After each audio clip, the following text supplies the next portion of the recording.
Kementerian Pendayagunaan Aparatur Negara dan Reformasi Birokrasi (PAN-RB) melarang pegawai aparatur sipil negara (ASN) untuk cuti dan bepergian saat libur Maulid. Periodenya pada 18 hingga 22 Oktober 2021.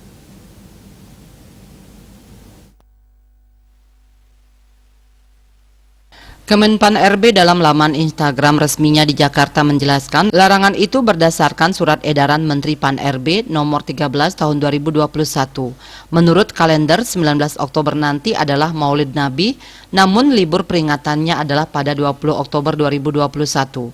Berdasarkan SE Menteri Pan-RB nomor 13 tahun 2021, ASN dilarang bepergian dan cuti selama 18 sampai 22 Oktober 2021. Hal ini terpampang dalam laman Instagram Kemenpan-RB yang dikutip dari kantor berita Antara. Kemenpan-RB juga mengingatkan sanksi yang bisa diterima oleh ASN yang masih melanggar aturan cuti dan bepergian pegawai ASN selama Hari Libur Nasional 2021 dalam masa pandemi COVID-19. Pejabat pembina kepegawaian diminta untuk memberikan hukuman disiplin pada pegawai ASN yang melanggar. Melaporkan pelaksanaan surat edaran kepada Menteri Pan-RB melalui tautan s.id/larangan bepergian ASN paling lambat 3 hari kerja sejak tanggal libur nasional.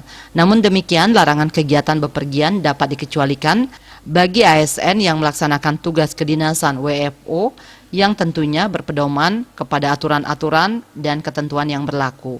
Sementara itu, SE Menteri Pan-RB nomor 13 tahun 2021 yang bertanggal 25 Juni 2021 tersebut mengatur tentang pembatasan kegiatan bepergian keluar daerah dan atau cuti bagi pegawai ASN selama Hari Libur Nasional 2021 dalam masa pandemi COVID-19. Pembatasan kegiatan keluar daerah diberlakukan selama maupun sebelum dan sesudah Hari Libur Nasional. Dalam surat edaran tercantum pegawai ASN dilarang melakukan kegiatan bepergian keluar daerah selama Hari Libur Nasional 2021 dan pada hari-hari kerja lainnya pada minggu yang sama dengan Hari Libur Nasional, baik sebelum dan atau sesudah Hari Libur Nasional. Dalam SE tersebut juga diatur terkait pembatasan cuti bagi ASN.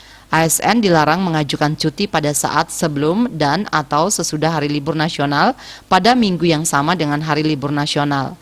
Sementara pejabat pembina kepegawaian tidak memberikan izin cuti bagi PNS pada periode tersebut. Larangan cuti tersebut dikecualikan bagi cuti melahirkan, cuti sakit, dan alasan penting lainnya bagi PNS. Bali Pos melaporkan.